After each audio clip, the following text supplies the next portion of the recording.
Hello, one and all, and welcome to the 191st episode of the Voluntary Viewing podcast, recorded on July 24th, 2022. On the podcast today is a man who went to a wedding, went camping, went to a camping wedding, Andrew Clark. So first off, what you have to understand is that it was not actually a wedding. It was a vow renewal for a couple that got married 6 months ago. That's a quick turnaround. They live COVID related, or no? They live on the other end of the country. They're both from, Wisconsin. They're from this area, and one of them got a job out in. I don't want to give any details away, but give the details. Got a job out west. I will say it is a state where weed is legal. Narrows it down to because he brought 5 giant tins full of weed gummies to pass out to people. It's not how that works, but okay. That's a crime. That's a misdemeanor. Yeah, no, absolutely. I'm sure he federal crime. No, state lines. That's fed. Yeah, that's totally. No, it's a no. I mean, but it's less likely you'll get caught if you don't fly him through the airport. Oh, they drove. That's what I'm saying. They must have, because I wouldn't have risked a fucking I wouldn't federal have either. crime. I've heard many people who have done that exact thing, though, and I'm not sure that they fully understand the legal ramifications. Yeah, I mean, he did when I said yo, you got these all the way over here. He did say yeah, my brother-in-law once tried to sneak a bunch through an airport, then freaked out and ate all 5 of his gummies, and then was comatose on a plane ride all the way over to Italy. Yeah, but I never thought to ask him if he drove or flew. But anyway, yeah. So it was. So they had their wedding, which was just them and their parents, right. And that was a couple months ago. And then their wedding reception was in Wisconsin with all the people they actually knew, because they hadn't lived out there very long. Mm-hmm. And so they invited us to that. I know this guy from work, good guy, stayed in touch with him, and we got out there, and it's his family's land, dozens of acres and a lake. It's an estate. And then so they said, if any of you guys want to stay and not drive to a hotel, we have big patches of land that are kind of perfect for pitching tents. So we did that. It was fun. So it was just a party. In your message the other night. They did a mini ceremony that lasted seriously 2 minutes, where they renewed their vows. They said them again, and then we had dinner. But you weren't dressed for a wedding. You were in camping casual. Dress code casual. was garden party casual. Fuck? I saw one guy wearing a suit, and I saw several people wearing camo. And I wore khakis and a polo shirt. That's garden the closest thing. Party casual. Neither of us could figure out what the fuck that meant, and we talked to 5 other people that night. They're like, what the hell is garden party casual? It's someone's backyard, not a formal dinner. Clothes that are too tight or too loose you want to avoid. Opt for something comfy with a hint of class. The groom's sister wore a skin-tight suit that exposed almost all of her boobs, except for the nipples. So I don't know if that was what garden party casual was or not. A swimsuit or a dress, a very short dress. And then just a couple hours later changed into sweatpants and a bra. Maybe that's garden party casual. I don't know. She was the one passing out the drugs. Ah. Right. It looks like garden party casual is just don't look like a slob. Go to a party that's imagine that there's champagne and stuff being served, but don't dress up. Just something with buttons, and then probably not shorts, and for women more like a dress. That's it. I just don't look like a slob, basically. You know what, Andrew? Credit to the. I'm sorry. Did you say that was the groom's sister? Yeah. One of the top results. This dusty floral sheared back cami dress like they are out in that one, so maybe that's appropriate attire. No, dude, I'm telling you, I do not know what garden party casual meant at the time, and I saw that and thought maybe that's what it is. Oh. Maybe that's what it was, and I'm overdressed. I don't know. Yeah, were you compelled to I gotta pop it off. I gotta get them out now if other people are I undid dong. I undid a button on my shirt. I undid a button. No dong out. Look, I'd be lying if I didn't think about it. Yeah. It looks like no ties. Like, yeah, just something with buttons, polo or like a dress shirt, and then fucking pants. That's about it. Any pants, even jeans. Some of these people have jeans. I'm seeing a couple rompers. Also, question for you weed boys. How much is 10 milligrams in a gummy? Is that a lot or a That's little? Normal. That's the normal. Yeah. Normal? Okay. I usually do half. Oh, yeah. Half gets you like, okay. 3/4 will hit you like if you want to get high. A full 10 milligram gummy that'll send you if you're not used to weed. Yeah, the first weekend I was in Los Angeles, or maybe it was like the first Monday or something. I, obviously very stressed, took a standard edible, and my tolerance had gone to shit that month I was in Wisconsin because I was just in bed after that, and that was good. I needed that rest and rejuvenation. I needed to make myself do nothing, but oof. Yeah, I think the Delta 8 gummies that I got are like 15 milligrams, but also it's Delta 8. It's Delta 8, yeah. I know it's supposedly less strong than like regular THC, but I don't know like to what scale. And those made me very sleepy and very, very relaxed. Smoking on that shit that killed Aaron Hernandez. Why would they put a COVID variant in a gummy? That doesn't make any sense. That's what gets you high, man. Oh. It's the virus, the concentrated virus. Smoking on that shit that killed over 1 million Americans. Yeah. Also on the podcast today, we have a man who will not drop the fact that he has a job in TV to get free drinks at a bar, but his friends definitely will. Ryan Holtz. I feel like everyone has a job in TV. That's fair. I don't know. Is that bad? It's like it is probably problematic because it reminds me of like when white people are like, I treat everyone the same. I treat them like they're all white. You know, like I just assume that everyone works in TV, and that's how I live my life. Is like, yeah, this random person that I'm meeting for the first time probably works in my industry, and I need to not immediately like start dropping shit like that. I don't know. Yeah, everyone's probably problematic. Everyone's middle class and has more cars than what they can fit in their garage. Yeah. Yeah, man. Yeah, everyone's parking their fucking Corvette that looks like a Ferrari in their driveway because in the garage is their G-Wagon and their Chrysler 300 that they made look like a Bentley. Yeah, here's my Corvette that looks like a Ferrari and my Chrysler that looks like a Bentley. Yeah. I am all about the fake Riche. Shout outs to Pat, salt of the earth. Hope good things happen for him. He was also very grounded about telling us about this project, about him, his place in all of this. Because he flat out said, oh, yeah, no, I mean, I hope it gets picked up, but I played the lead, so I'm going to get replaced if it gets picked up. That's just how this works. They're going to put a name in there. Interesting. And also, I've worked in bars enough to know that dude was just looking to get rid of a nearly empty tequila bottle and was like, these guys principally did me a kindness and have spent a good amount of money here. Here you go.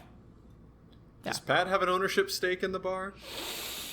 I think he was like a bar manager for a stretch. But now that he's getting some kind of acting work, I think he's dropped back down to just a bartender. Yeah. Took that demotion to chase his dream. Power to him. Yeah. Power to Pat. Also, hi, I'm Lucas DeRuyter. Some other third thing for me, I don't know. I accidentally just turned the flashlight on my phone on as I was picking it up to I don't know, receive inspiration. You figure out people's coup strategies after you're dead and then yes. tell the remaining people who are still alive that coup strategy. Andrew, have you ever played the game Coup? No. It's fun. We got to bring it to the wedding. It is Like it's a board game or what? Yes. Yeah, it's like a tabletop. cardboard, tabletop game. It was in Bored as Hell. Oh. You remember Funhouse? Or you didn't watch Bored as Hell, did you? No, I didn't watch very much of it. I'm going to start now. I've seen the last couple that they've done, and I really like their RPG stuff. To get Angel into Coup, I showed her the Bored as Hell episode. It was an Adam doing his best episode. Like he did have some pretty good lines and stuff in there, and it felt awkward to laugh at Adam Kovic. Oh. Being genuinely funny and like personable and having a good rapport with all the members of Funhouse. But yeah, it's a good one. It's definitely a good episode. But yeah, it's like a social like a social reading type game. Like you can lie to your friends and manipulate them, and I love doing that. I do it all the time. Yeah.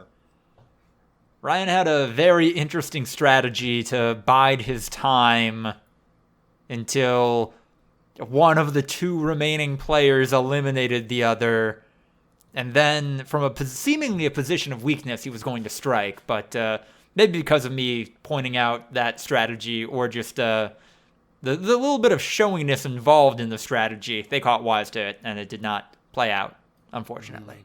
So you failed is what Lucas is saying, Ryan. It was a fun idea. It was a gambit. There's a card. Yeah, there's a card called the Ambassador. You only get 2 cards, and you're allowed to use the Ambassador to switch to a different card in the discard pile. Because there were so many of us, there was only 5 cards in the discard pile, and I quickly figured out that there were 3 ambassadors in those 5. So I just kept switching every turn. Instead of like trying to get income or trying to like steal anything like that, every single turn I would just switch my card out. And there was also 1 assassin in there. So I was trying to time it out so that basically they'd kill each other. I could take 2 coins, have enough for an assassination, and kill the remaining one. I think that Maria and Angel's issue was that they weren't thinking outside of the box enough, especially Angel. Although, look, Angel won in the end, so it didn't matter. They were both playing it pretty straight with the cards that they were dealt, instead of also being cheeky like I was and just playing whatever, because it would have been hard to call us out because you would have been risking your entire game to challenge someone. So if they would have gotten wild with it too, then that would have also blown up my plan. But instead, they played it straight and still blew up my plan. So, oh well. It's a fun game. It's good with a lot of people. We'll have a good time with it, hopefully. But yeah, watch the Funhouse Bored as Hell with Coup. It's a great episode. And then, I don't know, try to get over the fact that Adam Kovic is a... Yeah, I don't know. It's a little problematic. Oh, are you past that? Have you not? Like, are you able to watch old Funhouse videos? I haven't tried. I mean, boy. Shortly afterwards, I tried watching an old video, and it like really fucked with me at the time. So like, I just kind of swore it off. I'm not gonna watch old Funhouse videos that have him in it.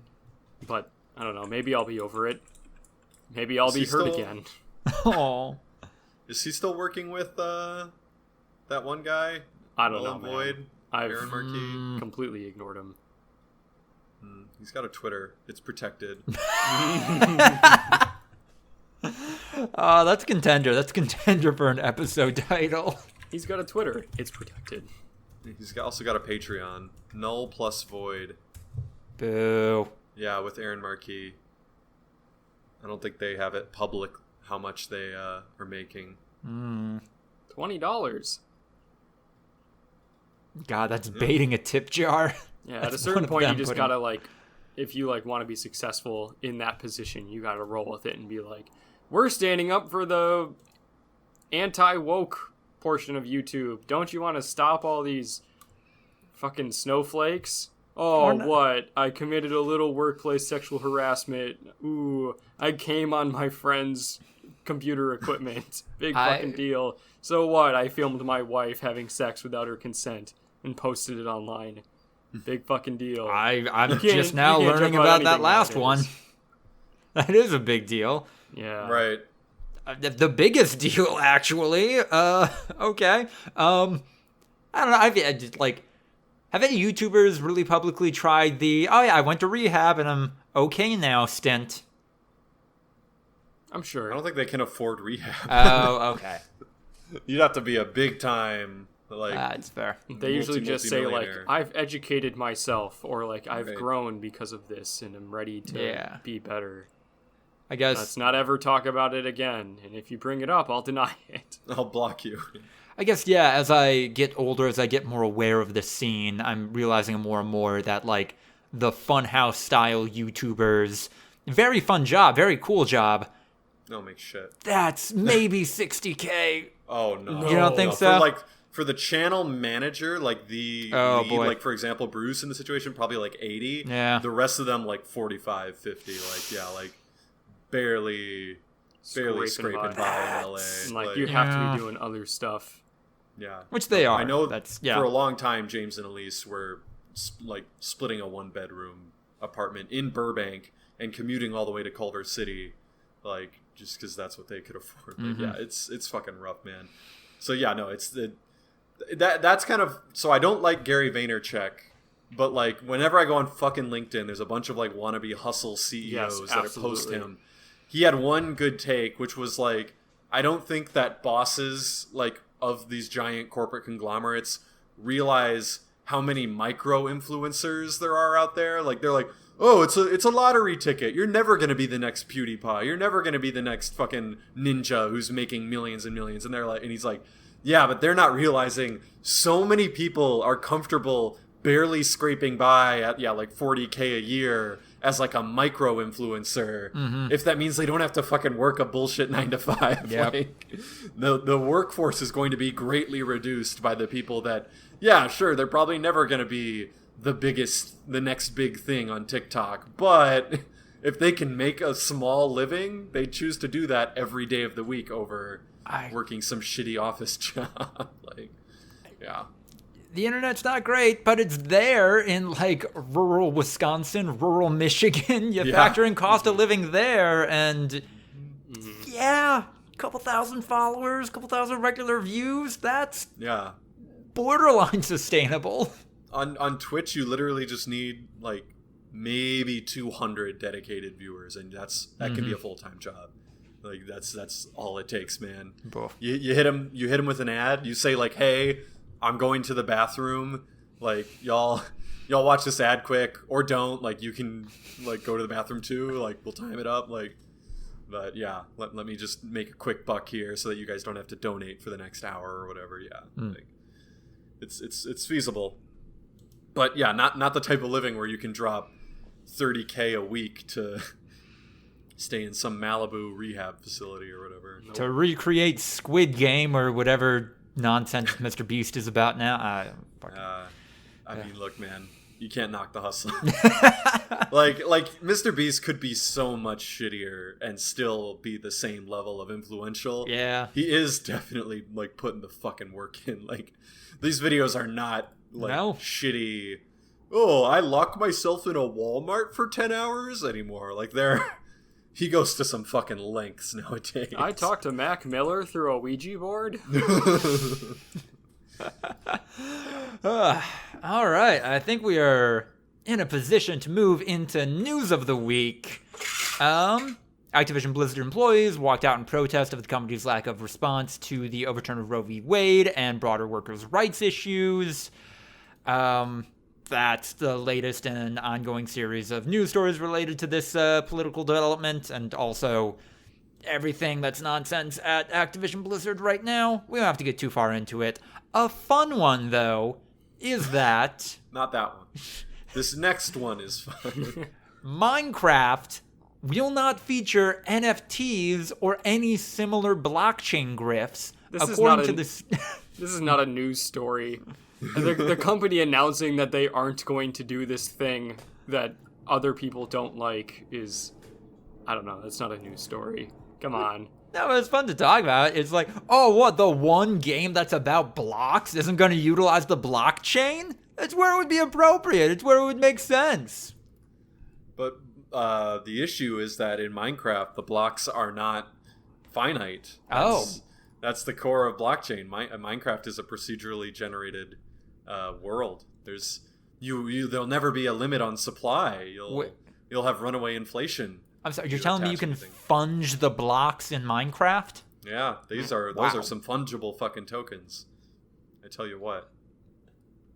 You literally just run in a straight line for I can't remember. Someone did it. Some fucking mad lad did it until like the game broke. But this was also back in like Minecraft beta days, so they very well might have increased the world procedural limit. Yeah, no, it's procedurally generated. In theory, it could go forever. I don't know if it has.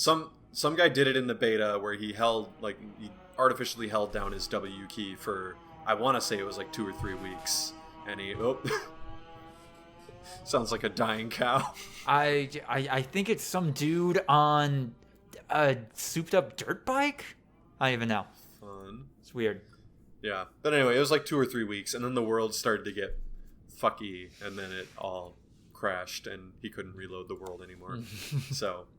It's basically endless, and that was back in the beta. Now it's probably actually endless. Huh. So, also I know it's probably a net good for the universe that Notch isn't involved in Minecraft anymore, but it's fun to imagine. It's fun to imagine this guy who has just quickly become the prototypical toxic gamer being in a position of power here, absolutely getting in on NFTs, and then immediately it crumbling in the worst possible way around him. I mean, it's nice to think about, but like, say what you will about Notch, but that man had like fucking unholy integrity to Minecraft. Like every single thing that he did was fucking like, is this gonna destroy my beautiful creation? Like I do not see a world where he'd like. He's made billions. I don't think he'd be like, all right, I gotta squeeze out an extra 100 million. Like he wouldn't give a fuck. He'd be like, nah, fuck this shit. Now let me like, I don't know, put some more coded racism somehow in there. Like not just to show that I'm not trying to like literally coded racism made out of ones and zeros. Yeah. If 1 equals true, then insert slur. I don't know. Some fucked up shit. I don't know. I like to imagine a world where he did the thing that happened to Seth Green, where he just invested too much of his money into NFTs and then immediately got ripped off.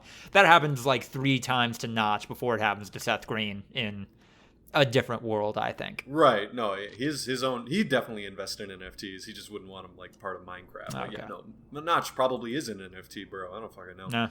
But I also don't believe that fucking Seth Green story. I think that's totally like just part of like a marketing campaign. Like, oh man, my monkey was stolen, but it's a digital monkey, lol. Wouldn't you watch a show about this? Like, I don't know, because he had announced that it was happening before it got stolen, and it has now subsequently been canceled. Where he said, like, I'm not doing the show got canceled. Yeah, he said I'm not doing the project anymore because I don't have the fucking monkey. The whole point doesn't exist anymore. What was the show called? I don't think it was ever titled. I think it was just Seth Green NFT project. Yeah. It sounds like he got bought back though. Oh, I thought that he bought it back, and I don't think he did. Seth Green NFT TV show. Because I thought that it was like in production, like it was actually working. Yeah, Seth it's back Green in its rightful recovers home. Lost. Okay. Yeah, no, dude, he's fucking. This is all marketing. I just don't okay. believe it. I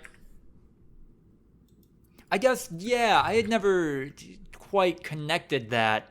All these celebrities getting in on NFTs, there's a non-zero chance people really into NFTs are just courting them for the publicity of it. Like, dude, we'll give you an NFT that could possibly be worth thousands, lol. And like, just have the headline run that you have an NFT now. But this is the worst possible publicity for it, because he's saying someone stole the NFT that I own, this thing that's supposed to be secure and one of one. Someone fucking stole it from me, and I had to pay more than what it was worth to get it back. Yeah, no, it's bad publicity for Bored Ape or whatever the fuck, but it's great publicity for his show. Yeah. That's why I think Okay. it's all fake. Like, yeah, it's like like some guerrilla marketing campaign Just imagine, because we wouldn't have heard of this bullshit NFT cartoon unless like all this shit happened. I don't know. Like imagine a show about a guy who was driving his Ford Focus, and his Ford Focus broke down in the middle of the desert, and then he had to like survive on his own with like inside of the Ford Focus, but like took every opportunity to point out how fucking shitty this Ford Focus was and how it's the reason he's stranded in the desert, and how he really wishes he didn't buy a Ford Focus sponsored by Ford. Andrew, was it a Ford Focus that's alarm was going off for 18 hours outside your apartment last night? No, it's a Honda Civic. It's still out there? Yeah, no, it's fucking out. Holy dead. shit! The guy just got there. He's there. Play by play. What? Give us a What's play by happening? play. What's happening? He's getting in the car. It's dead. The battery's dead. He's trying to start it. Oh, please tell us that it just doesn't. I think I work. gotta go yell at him out the window. Do it. I'll be right back. Yes. Or no, wait, I'll do it through this window. Yeah, I was gonna say, do it out this window. We want to hear. Oh my god. Your Hey, car battery's alarm dead. went off for 12 straight hours, just letting you know. Yeah. All night long. This is That's happening why live. about 8 o'clock this morning it started to get quiet, and then it turned off. I was kind of being your helpful battery's about dead. it. No, well, so that's why your battery's dead. Yeah. It's what it is. It's what it is. This is podcast dynamite. He's like, my battery's dead. I'm like, yeah, that's why. Wait, what? It's never happened before. He in walked out of the podcast building. history. Was he in there? Yeah. Or As we're unless talking someone about might have it. just dropped him off. Someone and I dropped didn't him off. notice. He went into his apartment, and then he went to go get groceries or something. And he's like, the fuck? Well, this You is should have told him that there were people enacting rituals around his car, trying to get it to turn off. Oh, God, I gotta tell Jade this. Whew. She can listen back live. We're at like the 27-minute mark. That's when. Could you guys hell. hear Andrew him? Could you hear him? No. No, Oh, couldn't okay. hear him. He's like, really?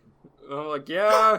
It went off No for one 12 told straight you? hours. He's You don't know the battery's anyone in your dead. I'm like, building? well, that's why. Yeah.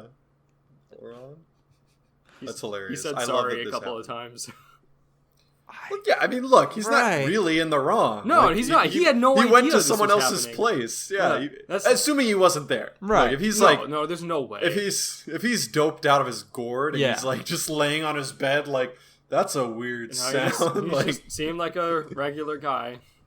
yeah, Oh, no fucking clue. I love that. wild. Just as Lucas brings it up.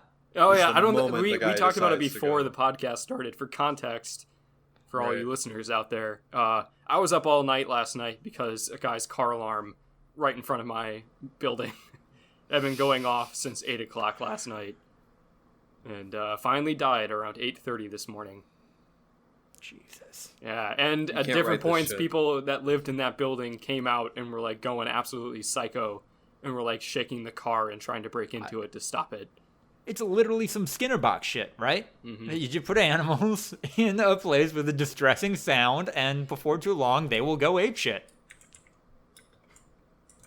There you go. Bad time. All right. It's the Duncan principle from Community. Oh, yeah. There was a Soul Train marathon tonight. Speaking of TV, reboots for the Powerpuff Girls and Foster's Home for Imaginary Friends are in the works for some reason. Yeah, Powerpuff Girls has been in the works for. Oh, is this an animated No, this reboot? is Yes. a cartoon. There's not the live another action. reboot of the Powerpuff They're Girls gonna have- happening in... animated and live action Well, Powerpuff Girls I mean, side by side. There was like the Teen Titans Go at the same time that the like live action Titans show. Oh, came yeah. out. right. No one Huh. watched either, I assume. True. That was both Warner Bros. Huh. This feels like a threat Powerpuff Girls I kind of get. Powerpuff Girls I see as, yeah, that was a big 90s thing. That people who grew up with that are old enough now to maybe have a little decision-making power in Hollywood. Foster's Home for Imaginary Friends was good, but never widely successful. That got 2 seasons, and that was it. Did it really only get 2? I think so. That's wild. 2 in a TV movie, I think, yeah. 2 seasons in a movie. 2 seasons in a movie! Interesting. Yeah. I don't know what's going on here. I do know what's going on with Vic McMahon, who is mired in controversy and retired. Is that Vic Magnolia or whatever? Yeah, the fucked up Vic Magnolia. You combine 2 very problematic people into one super problematic person. Vince McMahon, for clarity. Come on out, you rapist! Got a little pot there, Vince. Stepping down as the head of WWE, that controversy is... God, well, he has always been embroiled in controversy. It was never totally clear how much of it was a work and how much of it was genuine. Apparently, a lot of it was genuine because, yeah, allegations of sexual assault and misconduct are now dropping left and right against this old man. Yeah. Yeah, no, he's really doing his best to fucking pull up the ladder on the last helicopter out of Saigon. Like, he is trying to escape with any semblance of his millions. He's like, maybe if I'm irrelevant, they won't continue. But yeah, no, this dude's been committing heinous acts for like across 2 different centuries. Like, yeah. It's time to pay the piper. And can't believe it took this long, honestly. He's just giving the keys to his daughter and piecing out. Yep. Ugh, fucked up. Oh, is this like a... who was Putin's predecessor? Was it Yeltsin? Like a Boris Yeltsin to Vladimir Putin situation where he purposely... Oh, you mean his lapdog? Yeah. Well, like the one that... Because Putin couldn't... There was a term limit or whatever. No, not that. Like the guy who was the prime minister before Putin, who groomed Putin specifically because he trusted him and knew he was the only person that would not go after him. It is Yeltsin. It was Yeltsin? Yeah, Boris Yeltsin, Yeah, Yeltsin was Putin's mentor. And he's like, I'm going to put you in charge because everyone else is going to fucking fry me. You're the only one that can keep me safe after I'm no longer in power. Have y'all ever seen the fucking Khrushchev Pizza Hut commercial before? No! Nikita Khrushchev, after the fall of the Soviet Union, escaped to the United States and just has lived like a pretty chill upper middle class life ever since. And back in the 90s, he appeared in a random Pizza Hut commercial as Nikita Khrushchev, like a bunch of kids playing around, and all of a sudden they like bump into someone and it's Nikita Khrushchev, and he's like, oh, you dropped something, and like helps them, and then that's the end of the fucking commercial. Like, it's just like, Khrushchev's at Pizza Hut. Like, I genuinely don't even know what the point was. But yeah, I think he's still like, maybe his daughter too's like, it's like a whole thing. But yeah, no, because he's still alive, right? Oh, no, never mind. No, wait, I'm not thinking of Khrushchev. Who am I thinking Gorbachev. of? Gorbachev, the one with the birthmark. Oh, yeah. No, totally my fault. Yeah, no, Khrushchev was a piece of work. No, Gorbachev is who I'm thinking of, who I think is still alive. Yeah, Gorbachev's 91, and he's just been, like, chilling in the U.S. for a long time. Like, just kind of whatever. Huh. I'm just hanging out. So, there you go. I have it playing right now. They're leaning into the Russian imagery a lot. Yeah. And so it was not like a Russian Pizza Hut commercial. It was an American Pizza Hut commercial? No, I'm pretty sure, yeah, it's an American Pizza Hut commercial. It wasn't Pizza Hut of Australia. I'm Don Meij. Yeah. I'm Don Meij. Well, look, I'm Don Meij, and... See, there are franchisees. We have delectable treats that are... It's just... H Domino's Pizzas, owned by a franchisee that controls their own business to an extent, but still follows our guidelines. fuck is Oh Nick my Nolte? god, they are overtly political in this. Yeah, no, they are. It's a weird fucking Oh my commercial. god. This advertisement is projecting that, hey, capitalism is good because we get Pizza Hut. Fucking wild. Yeah. Okay, bold Pizza Hut. Gorbachev's a weird story. Yeah. The history of the world. On December 24th, 2021, Gorbachev said the United States grew arrogant and self-confident after the collapse of the Soviet Union. In an interview with a Russian news agency, he said that relations between the U.S. and Russia are a great concern. After the 2021 United States Capitol attack, Gorbachev declared the storming of the Capitol was clearly planned in advance, and it's obvious by whom. Like, he's just pretty... He is... He cashed his check, and now he is just living his best life. Yeah. He's just like, I don't give a shit. Yeah. I'll freewheel the fuck out of this. This is chill. This is totally chill. He's like a newspaper columnist who's just... All right, better put my 2 cents in. That's right. Huh. Okay.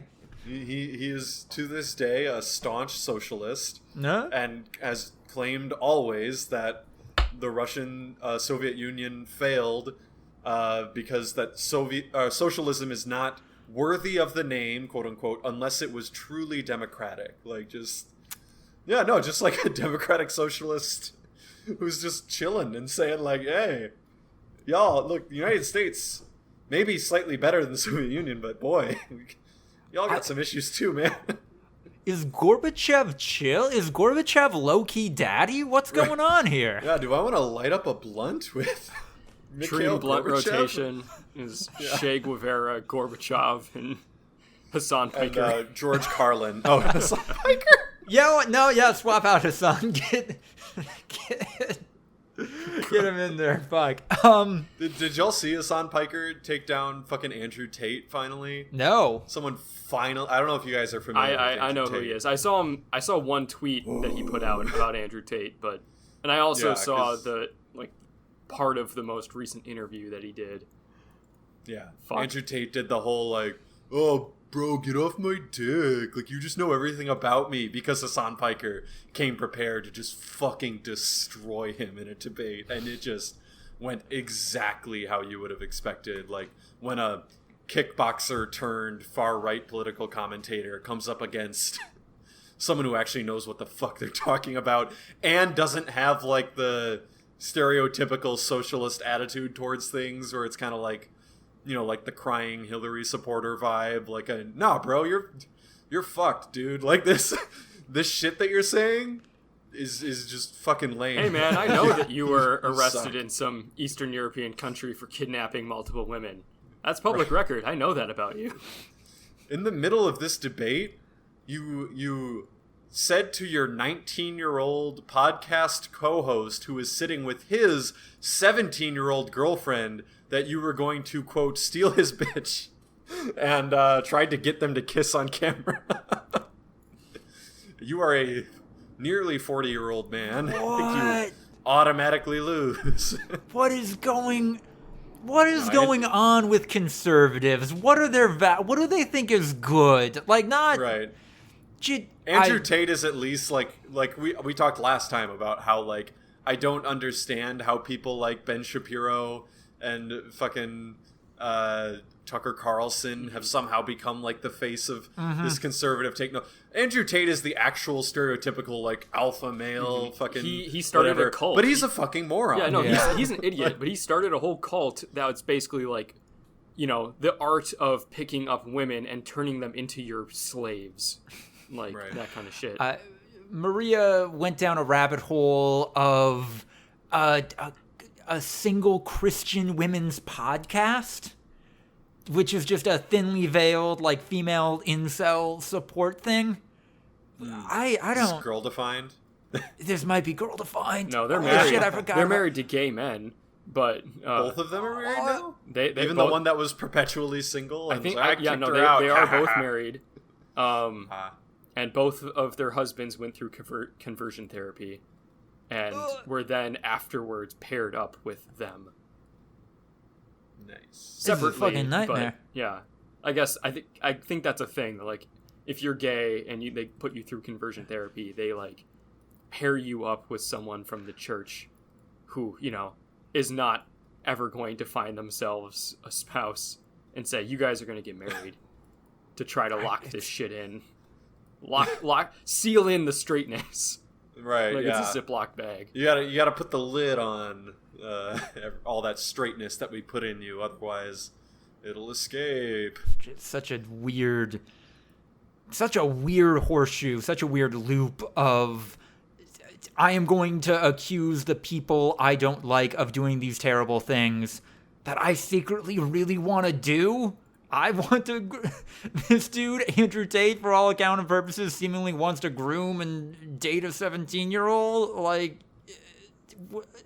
what's going on? How do you get there? He thinks you doth protest too much. Yeah, the type of person who thinks that, like, I don't know, there's some liberal cabal of, like, pedophiles that are doing all this crazy sex trafficking. Like, that really assumes that there's a lot of, like, not only pedophiles, not only pedophiles who also, like, take the leap and do arguably the most, like, unspeakable crime that a human can do, people that would also do that also rising to a position of power and are somehow, like, socially capable of, like, appearing somewhat normal to an outside perspective, have enough money, and then in addition have, like, enough of a network to, like, support that sort of thing. Those are the types of people that probably secretly have all of those desires and are at least somewhere along that line, right, to actually achieving this weird fucking world order that they believe exists. Yeah. I don't know, man. And then in reality, the people they're accusing this of, mainstream national Democratic electees, are just some of the most milquetoast people on the planet. By a rule, that's their whole strategy. It has been for the past 40 years. Yeah. Since fucking Nixon, the mainstream Democratic leadership's whole thing has been, we don't do anything. So I don't, All right, we're jumping into the other call. And that's the whole Biden conundrum that they're running into yet again, where they're like, he's so ineffective and old and riddled with dementia, but he's also evil and running the whole world and making the gas go up and inflation. It's just like, you've been saying this since Trump. Like, you've always had to weirdly toe this line, but like, I kind of come to kind of agree with you on some of the one side, but like, how do you then get to have your cake and eat it too and be like, but he's also just a fucking puppet master that controls everything and is the most powerful, sick, evil, twisted mind on planet Earth. Like, you kind of just don't get to have it both ways, guys. Gotta pick a lane here. Sometimes he has his lucid moments and becomes Professor X, I guess. Yeah, it just becomes fucking Brainiac, like playing 5D chess over there. It's Dr. Jekyll and Mr. Hyde, except when he's not the most powerful mainstream politician, he's also the head of the deep state. That makes sense, right? Can the president be the head of the deep state, or is he just the does the deep state become the state at that point? President Biden, he's the head of the deep state, an organization that consists of two ruling body of politicians that are voted into power, who then vote publicly on bills that come to pass and usually don't do anything and have very public presences, and also are kind of just told what to do by a panel of 9 people that they appointed. We'll circle back to this recently added story, but we got another one that's in line with this. OAN removed from the last major cable provider. Ryan, I believe this is in your wheelhouse. Yeah, so fucking finally, One America News was dropped by Verizon Fios, which was the last major television provider in the United States that still carried them.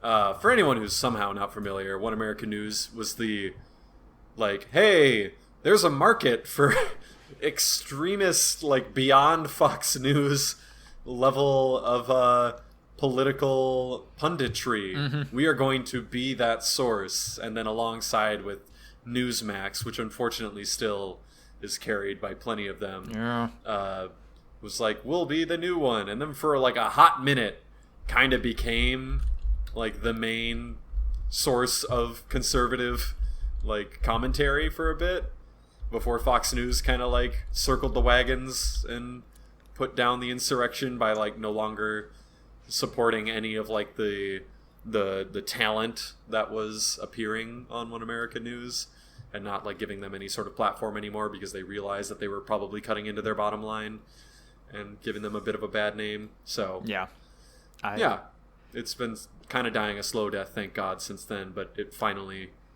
has been more or less banished to the shadow realm. And this is weirdly in line with what we were talking about at the top of the pod. There absolutely is a market for that, but it is not to scale. There's a reason conservative alt-right YouTubers are so dominant in that space. That's the biggest platform they can get. Like, to make the jump to TV, any kind of mainstream traditional media broadcast, it doesn't work. It doesn't work if the production costs are above the one guy you have working a camera and an editor and maybe a couple of mods who are working for shout-outs more likely than not. So if you look at One America News versus Newsmax, the reason Newsmax survived is because it looks garbage. Like Newsmax's content, looks like a high-level YouTube production. Like, it is not like One America News tried to basically shift the American political ideology farther to the right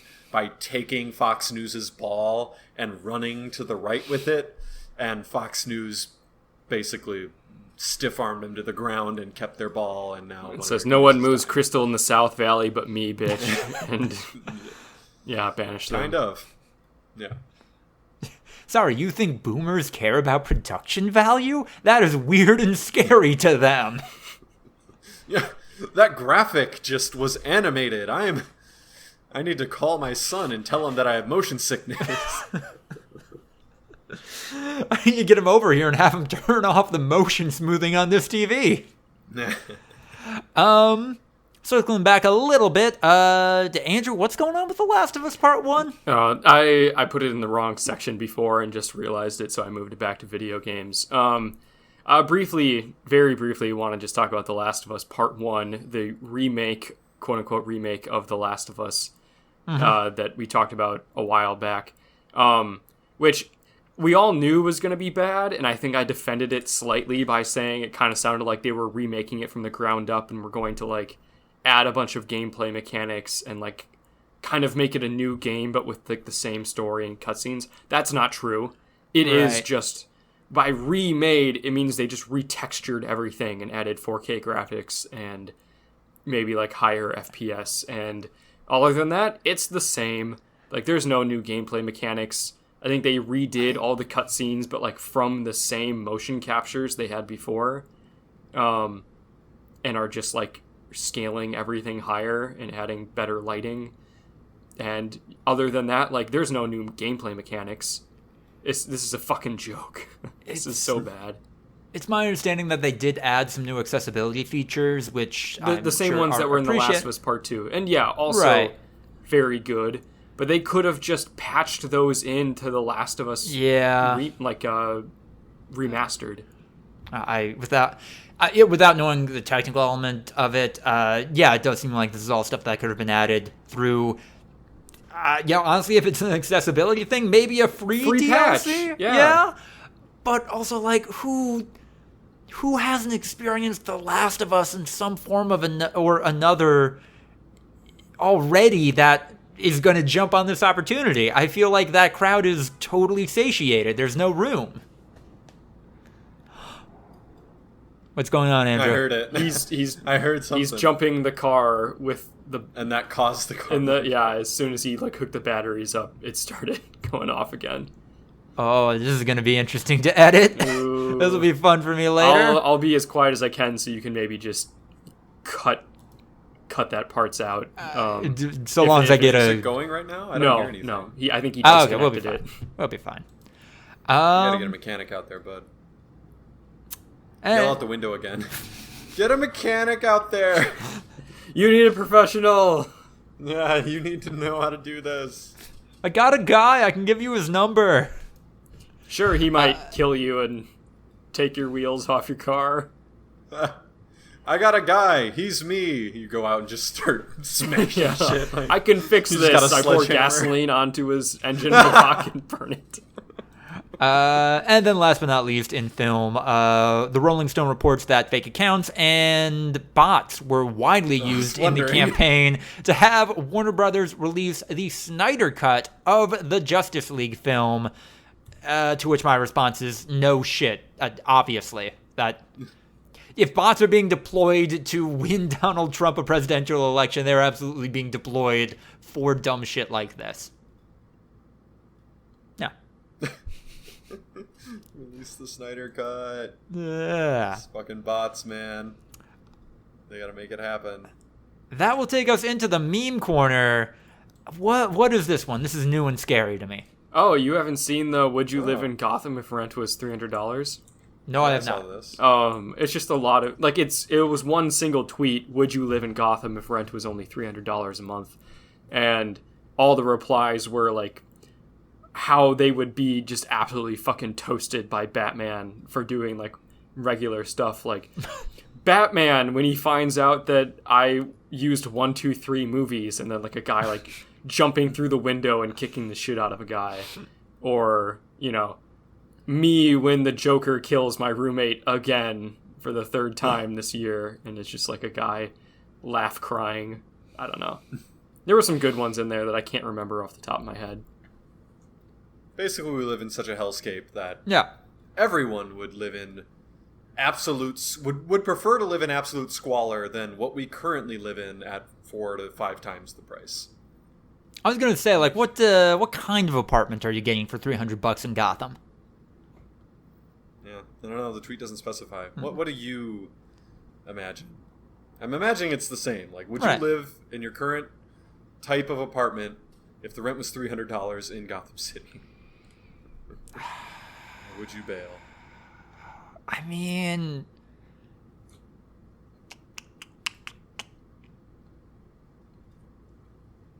maybe for a year.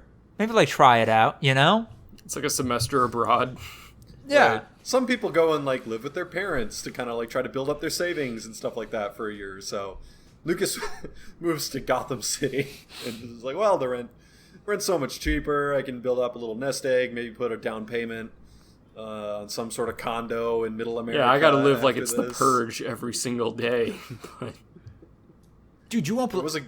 I saw a polka dot man at the bar last weekend. It was wild. Real chill dude in person.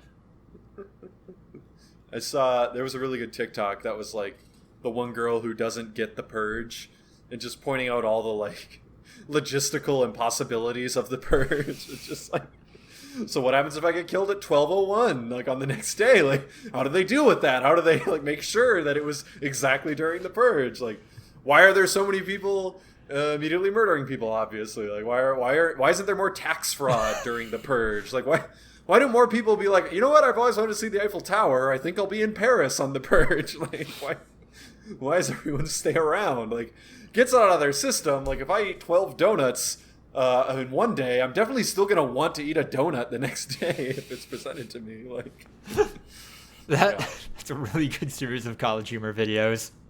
Yeah. Yeah. Purge was real life. Mm-hmm. There you go. All right, that takes us into the breakouts. One of my favorite YouTubers, Super Eye Patch Wolf, created a video about influencer scams and what it's actually like to be a successful YouTuber. It's pretty good. Maybe it presumes that some of people's desire to be rich and famous is inherent to the YouTube platform thing and not all seemingly creative ventures ever. But yeah, good video. Good video that made me realize I'm just not fucking like most people, because the idea of you're built different. I guess I'm just built different. Maybe? Because the idea of doing like, what Logan Paul does every day and then living that life, that is not appealing to me at all. But millions of people want that shit. Billions of people want money. Yeah, I was going to say, are there no other influencers that you can look up to that are very successful that you don't have to wake up every day and be like, holy shit, I'm Logan Paul? I think that... Because, I think I might kill myself if I Right. have to wake up as Logan Paul. Like, I genuinely don't know if my public image can ever be revived enough.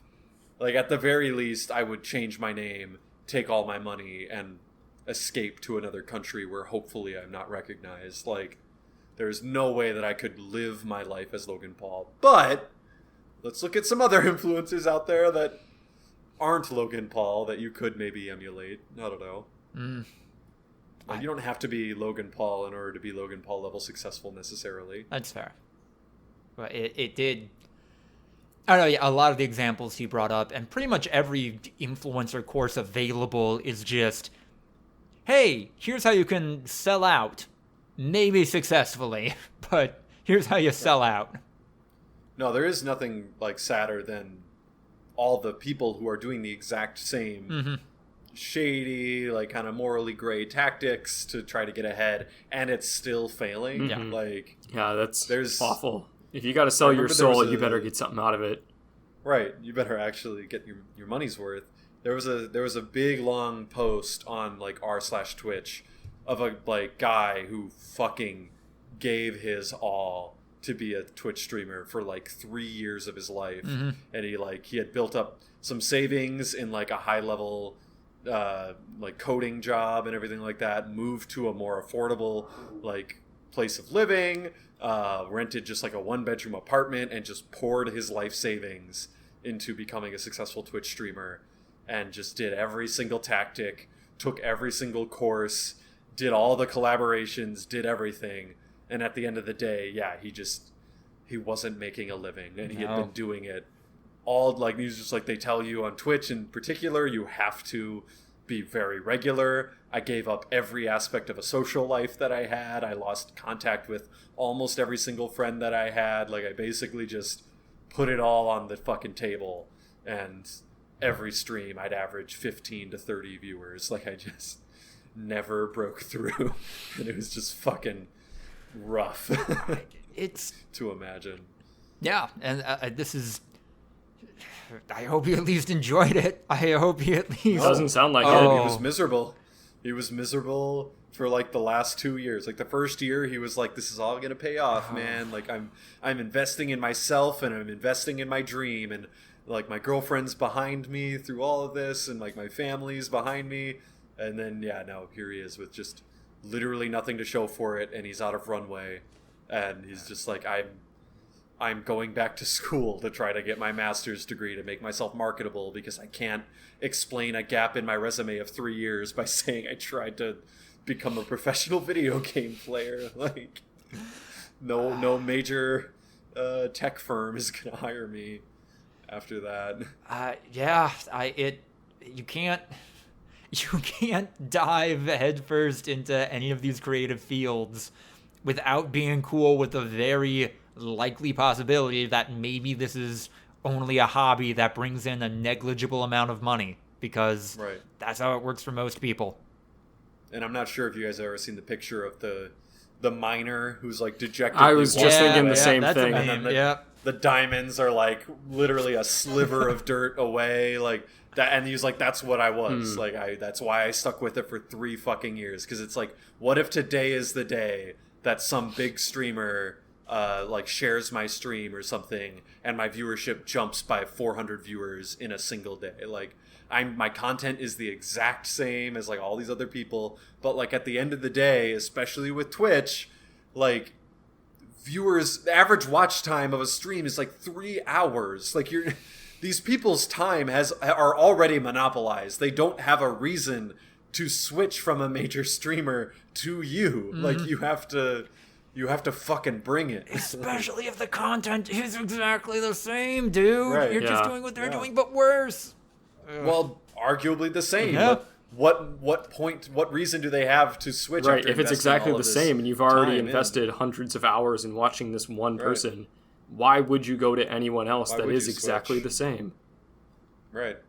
He was like, I upgraded all my hardware. I was in 4K, like on the cutting edge, like when the top streamers just started streaming 4K. I was there on the cutting edge, like, because I worked in tech. I had access to like the top of the line stuff. I was constantly like investing back into like any money that I actually did take in went straight back into reinvesting. Like, yeah, no, just it's rough out there, man. Yeah. No, you can sell your soul and still not break through. So, yeah. Or you can take a thing that you genuinely enjoy, a hobby of yours, run it into the ground, trying to make it something that you can do for a living, and then lose both things. Yeah. Lose your source of income and something you genuinely enjoyed and had fun doing. Like, yeah, the idea that every hobby has to be a hustle now is some fucked late stage capitalism. Like, yeah. All right, that's my big breakout. Anything from you guys, or are we moving into the group chat? What did I watch? I don't think so. Yeah, most of my watch stuff is in the group chat. Fair. Still a FIFA boy. We're still 2 months away from FIFA 23, which at this point, yes, I will be pre-ordering. Yeah. And playing it from the beginning. My team is still elite. I'm still Nick Saban. Getting slightly better at the game now. Oh. Starting to actually like win off of merit sometimes, and not just because my team is utterly stacked beyond all comprehension. But I don't know, man. The game is just fucking rewarding in a way that I've never seen in a freemium thing. Like, you genuinely can progress. It's not that much of a slog to progress through the levels. You don't have to invest your money. It's funny now because it's the end of the game and like they are trying to get people in.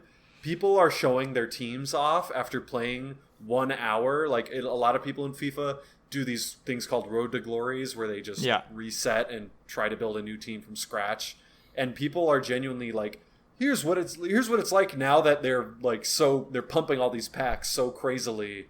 Like, I played 1 hour of FIFA. This is my team, and it's better than most teams from like 2 months ago. Like, the meta teams from 2 months ago are being eclipsed by 1 hour of gameplay. Like, it's kind of cool. Like, they genuinely do allow you to progress in a way that shocks me. I thought that there would maybe be like a hard cap, like where after X amount of time not spending any real money, they give up on you and be like, okay, this is someone who will never get, so there's no point in doing that. But I think that they're also like, this is someone that we want to buy the next game. And if they don't spend a single other dime on Ultimate Team, like, that's fine. We got their 70 for the game, and that's worth it enough for us that we will allow you to have some sort of progression without paying any money, which is cool. God, it would actually be fascinating to see a revenue over time graph for a video game like FIFA. It's refreshing as fuck. That's all I know. Like, when I got in and I was like, wait, hold on, I can like actually do this. I can like genuinely make this happen. The only time that I've ever gotten any sort of traction in an Ultimate Team was in Madden 13, I think. I got like a good amount of traction because it was before EA really realized how to maximum squeeze people. You could do solo challenges and grind them out and make a pretty solid team. And NBA 2K19, because in NBA 2K19 there was a coin glitch that they never patched, and I just fucking I would just run that coin glitch to the fucking ground. Holy and shit. I just made the most super stacked team of all time. To this day, no fucking clue why 2K never went, holy shit, we are hammered. Maybe just not enough people knew about it. Yeah. But like, it was fucking amazing, man. Like, I was playing like a pay-to-win player without spending a fucking cent. I remember, and also they didn't have position locking in that NBA 2K. So my starting five was Shaq at the point guard. Okay. Galaxy Opal Shaq, like super pumped up, like 80 overall 3-point rating Shaq. Like, he could drill threes. Shaq. Jesus. No, yeah, I had a 5-tower lineup. Giannis at the 2, Manute Bol at the 3, the tallest player in NBA history. Kareem Abdul-Jabbar at the 4. And I think David Robinson, the Admiral, like the top 3 center of all time at actual center. Like, just running fives basically 7-footers. I was really waiting. And they could all drill threes. Like, they were god tier cards. And I was just bullying people. And they were so mad at me. And, like, then the very next 2K, they introduced position locking. So you could no longer just bully the shit out of people with this... Like, they didn't change Shaq's animations. So when he shot a 3, it was still, like, goofy as fuck and, like, all fucked up. But, like, you could just drill them, like, step back crazy 3s and stuff. It was a fucking blast. But yeah, it was because I was a pay-to-win player who didn't have to pay, and it was legendary. I was really waiting for you to say something like Arya Stark or Jake from State Farm at the center. You joke, but what's it called? I think in FIFA 23 they're introducing superheroes, and we don't know if it's like in Ultimate Team or if it's like in like kind of like a Madden arcadey type mode where it's like, oh, and then you play as Spider-Man in this arcade mode or whatever, like shit like that. But who knows? Fair. So yeah, that's still my life. I do need to check how many hours I've played in FIFA 22, literally for free. This is far and away the best dollar per hour if I'm Sean Poole of any video game of all time. Like I'd be impressed. Well, I guess there are some free to play. Like MOBAs and shit like that where maybe people have played more. But like genuinely not spending a single cent on anything, no battle passes, no nothing. And I'm sure there's plenty of people that play, Fortnite or Apex Legends that just don't buy any of that shit. Without the battle pass at all? Yeah. I feel because like especially for Fortnite, you buy it once and then you have the battle pass forever if you play it enough, Right. Like I'm talking 0. I have spent exactly 0 and I will never spend a single cent, and I love that. Like that's so fucking rewarding to like just it genuinely, and like maybe that's part of it. Maybe that's part of the psychology that like, oh man, you're beating us at our own game, as like they cash my $70 for buying FIFA 23. But like, I don't know, man, it feels good. It's like, oh fuck you, FIFA. Like you want me to pay to buy this shitty pack? I'm going to instead play for 12 hours to fucking grind out these rewards and make this pack for fucking free. This is great. So EA is just a power bottom. EA is just oh my god, you're totally screwing us right now. We hate this. You're so good. Wow, you figured it out. You figured out the solution. I guess you beat us at our own game. Oh, you'll be pre-ordering EA Sports Football 24 on the day. Yeah, that's probably a smart move because then you can like get some of those rewards again for free. Like, yeah. Moving into the group chat, biggest news I have: I'm 2 episodes into Severance. Same. Oh shit! Oh, that's awesome. Huh? We can have an actual discussion. What an effective and understated use of Christopher Walken. Yeah. Bert is not a fuck. He's totally a fuck dude. It's Derek, right? That's the... Yes. Is it Derek? Yeah, Derek. He's so fucking underrated. I've had so many coworkers that are just Derek. Look, man, the finger traps are fun, but it's really more about what they symbolize. I like to imagine my Audi lives in a houseboat. You want to know why I think they're doing this? Ocean. World got flooded. We have to sense where the eels are through the numbers and destroy the eels. Yeah, it's actually Dylan. Dylan, okay. Derek, unfortunately. But yeah, Dylan. No, we've all known a Dylan, and it's fucking amazing. And you guys are gonna love his arc. Like, it's even better. Everything's we're just taking curse words out of movies. Yeah. It is impressive. Can you imagine having that much dedication to a company that you like, when you can think of anything that could like it could be that you're doing, you choose to something that's like underwhelming and like unfulfilling. Like it's wild, the different psychologies that take place. Oh god, and like this is really good sci-fi. Like it Black Mirror kind of ruined the pot for this kind of storytelling for a stretch, I think. But now we're past it, and yeah, this is a really good central sci-fi premise that is so far really hinting at exploring bigger themes of humanity and capitalism. And I fucking love that the founder of Lumen is just the guy. Chad meme. Just a guy with his strong jawline etched into stone. And, like, I don't know if Ben Stiller had seen that meme or not, but that is fantastic. That's a real guy, by the way. The Ultra Chad guy. So, like, people have spotted him out in the wild. Oh, that poor man. Have you gotten to the, what is it? It's the room of... The wellness room? No, there's the wellness room. There's the... break room? No, yeah, obviously the break room. There's like a room that has like the history of Lumen and stuff like that. Oh, no, not there yet. Okay, you're getting to that. That'll be fun. There'll be plenty of nuggets in that for you. So I'm going to try to ignore Ryan's reaction to this because he will know what's up immediately. Andrew, 2 episodes in, is the woman who is the boss of that floor. Is she severed or not? I've thought about that because Jade and I watched the first 2 episodes like a little over a week ago, and our schedules have just not worked where we've been able to watch any more since then. And like that's something I've been going back and forth of. I'd say just through literary devices with the way that she's looked at Adam Scott's character when he like leaves and like how she's like getting involved in his life, I would say she's more of a plant. That she's there to like keep an eye on him, and that she isn't severed, and that she does know what's going on. But it could be either way. The thing is that because we know that he's the guy with the mustache who like Milchek. We know he's not severed because he does go on the outside. Right. I would say that like maybe the boss is not supposed to be severed because she told a story about her mother being an atheist. I mean, like, obviously one of those stories or both of them is bullshit because then she told a story about her mother being a Catholic on the outside, but because she had a story to tell about her mother, I would say she's not supposed to be severed.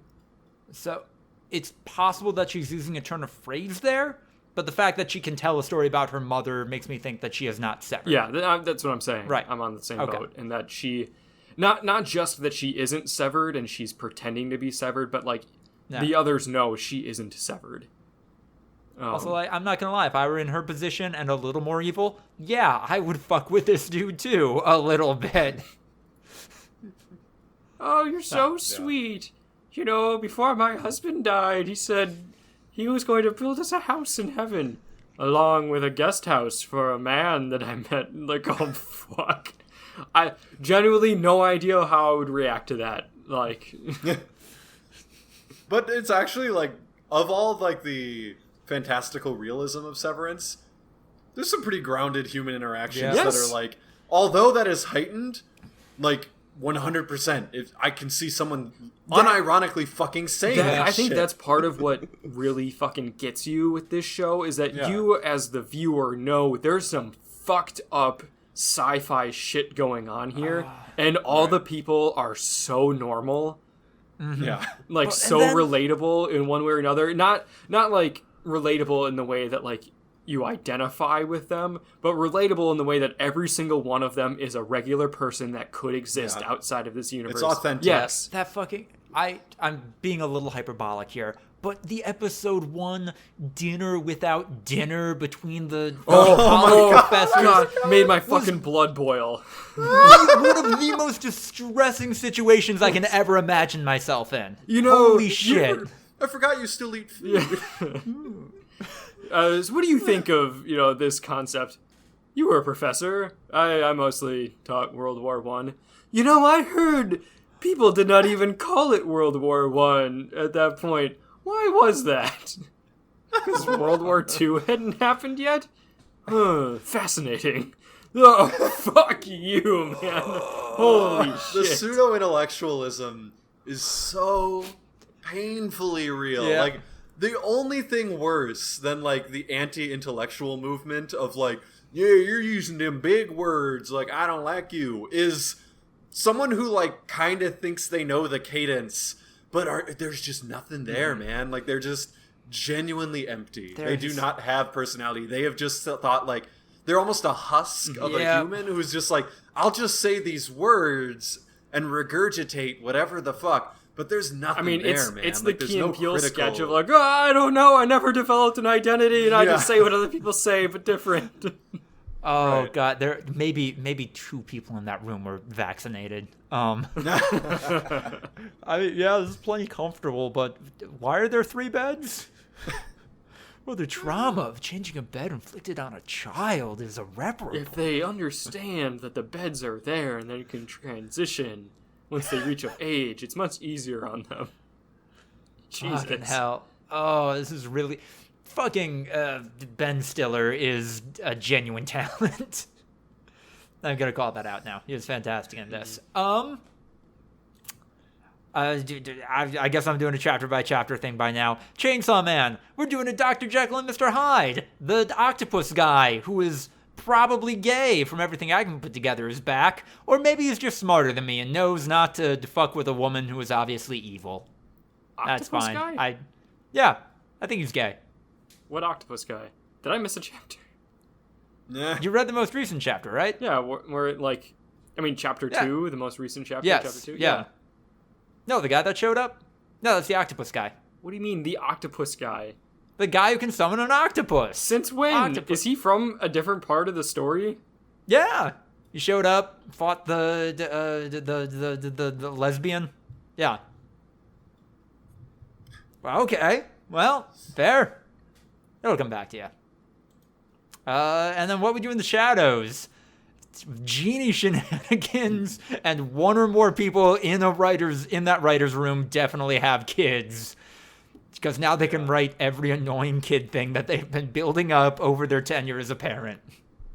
The Lego set stuff was pretty painful. Like that triggered some memories of my younger cousins for sure. Oh, and the most frustrating way, too, because that's an inroad. Meeting a kid who's into Legos and it's like, oh, yeah, Legos, cool shit. And then finding out they're playing with Legos wrong is just... oh, no. Guess what?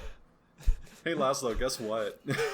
It's like, oh, my God. That exact phrase is that. That's what I remember. And then it would be the most banal, and again, like now we're talking again about like a husk person, like someone who, this is a small child who has observed adults telling stories and thinks, oh, if I just like say sentences back to back, then it's a story and people will have a reaction to it. And then they were reinforced by their shitty parents because their parents enjoy the fact that like the kid was just like pretending to be an adult for a second, and they're just like, so last week I saw a dog and the dog was black, but then it ran across the road and the road had just like, they just put the lines down, and then it went to, and there was a squirrel and then the dog went back to its house, and it's just like, holy shit, I don't know how to tell you that was the worst thing I've ever heard in my entire life. Like I am so sorry. I don't want to reinforce this behavior. I don't want to be like, wow, sounds cool, bud. Like, what would a child's reaction to that situation be if you then said, okay, what's the point? What are you trying to tell me? You didn't tell me anything there. I haven't said that, but I've definitely like expressed that I'm not like impressed by their story. Like, I'm just like, oh. And then just like move on, like trying to give like a neutral, like, I'm not reinforcing this behavior. I don't want to be a dick to a kid, but like I'm not gonna butter you up after that shit story. I'm sorry. A story that I didn't tell on the podcast but told you guys recently about an intern at my company reaching out to me and like on LinkedIn asking about what I did and like asking a bunch of questions about how my career path has gotten to where it is. And then when I said, like, basically, what do you want to do? He responded with a voice message, a 30-second voice message explaining about how he doesn't want what you would call a career, and which is understandable. But then, like, talking about how he's, like, integrated himself in this couple that has a bunch of money, and they're going to help him retire early. And he's, like, forced his way in there so they can mentor him. Sure. He's the one who was driving this dynamic. Right. Definitely. I mean, he didn't say anything that made it sound sexual. Like, obviously, that's where my brain went. But he kind of phrased it in the way of, like, yeah, I met these people, and I, like, hammered at it until they agreed to, like, teach me their ways. But, yeah, like, obviously, there could be something going on there. I didn't know how to interact with that. So after, like, a day, I just sent a thumbs up.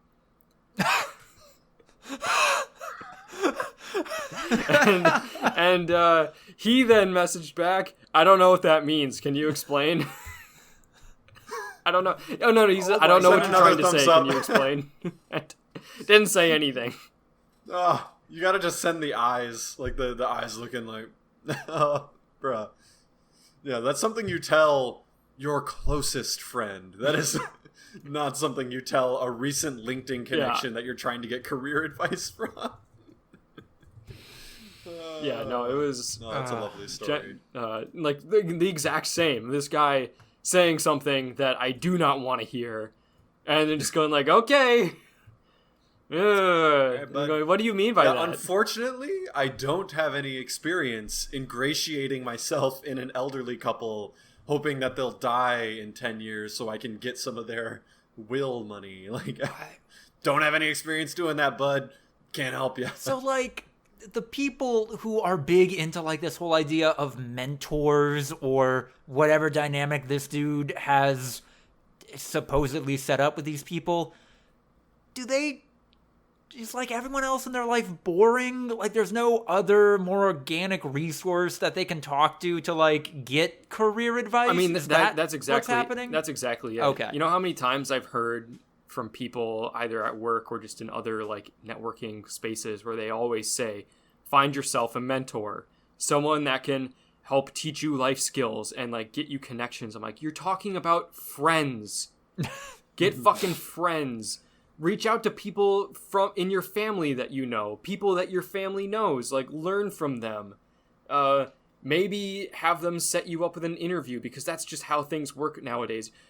Find a mentor. You think you're going to like bump into Jeff Bezos or an equivalent at a coffee shop and he's going to teach you the ways of business and give you like life experiences that no one else is going to be able to? Just what is your life like? Yeah. No, look, that's still what I'm holding out hope for. I can stomach one single interaction with Elon Musk, and then you can ask him for $5 million. Convince him to give me $5 million. Inflation's up, man. You got to ask for at least 7 at this point.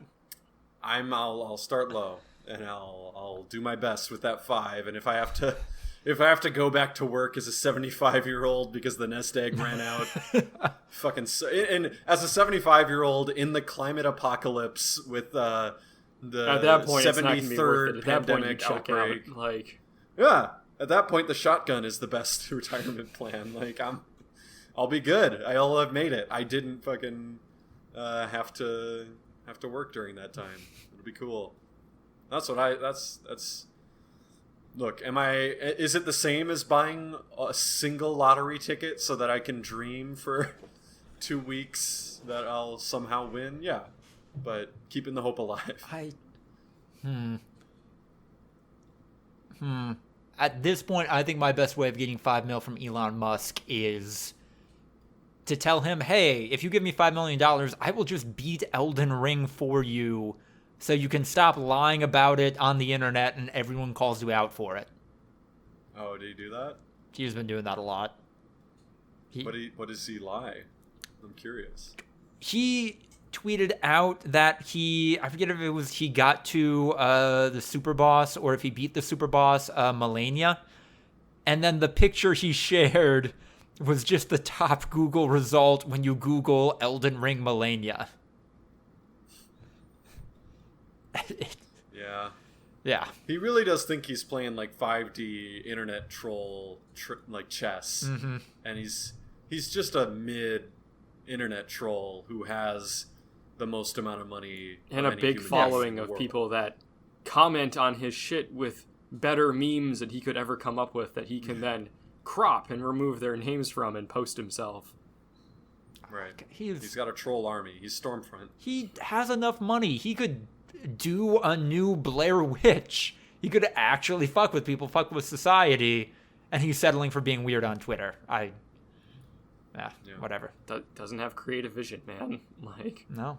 He's not able. None of the like the cleverest troll things that he's ever come up with are not his. He's taken them from other people. Yeah, God, could you imagine if that's your full-time job? Being Elon's troll. If you just had a few $1 million and your life was set, and you could just set up elaborate schemes to go viral and fuck with people for the rest of your life. Like, obviously, we're like better people, so like it wouldn't be horrific and scarring these people, but like you could just, oh my God, the life you could live, it would be so fulfilling, like so rewarding to just genuinely fuck with people in like harmless ways that like brings joy to other people when you film it. For example, like you could be a good YouTube prank channel. Yeah, so I have this bit where I'm at a coffee shop. I ask people to watch my stuff as I go to the bathroom, but then I just leave, and then they get a new Apple laptop and a wallet with $300 in it. That's the joke. Right. This is the bit. I walk around the city until I find someone who is crying in public, and I pretend that, like, I don't know, I dropped my wallet in front of them. And then whether they keep it or not, I give them all the money in it. Like, yeah. Just that's it. That's your life now. It'd be great. Oh, well. Oh, wow. Can't do it. Can't do it, man. You got that dragon sickness. You want your pile to get higher. Increase your hoard. That's what it's all about, baby. Smog is a metaphor for greed. I don't know if it's a metaphor if they speak it plainly in English. Smog's a greedy son of a bitch. Yeah. So much so that he's immune to the ring of power. Yeah. Powerful stuff. Think about that, everyone. Think about that until the next podcast. But thank you all so much for listening to episode 191, which will almost certainly be titled... actually, I don't know which of these I'm going to go with. Maybe I just sent a thumbs up. He's got a Twitter. I don't know. I'll figure it out. I'll figure it out in post. Thanks for listening. Hope you enjoyed what you heard. Like, comment, subscribe. Support us on Patreon. Join the likes of the terrific Tiffany Cole, Sucky Badger, and Sensual Richard Nixon. voluntaryviewing@gmail.com is the email. @V2_podcast is our Twitter account to follow us there. And follow me @LucasTheWriter on Twitter to keep up with all of my writing. Hope you're having a great summer, everyone. Good luck staying cool, and talk to you next time.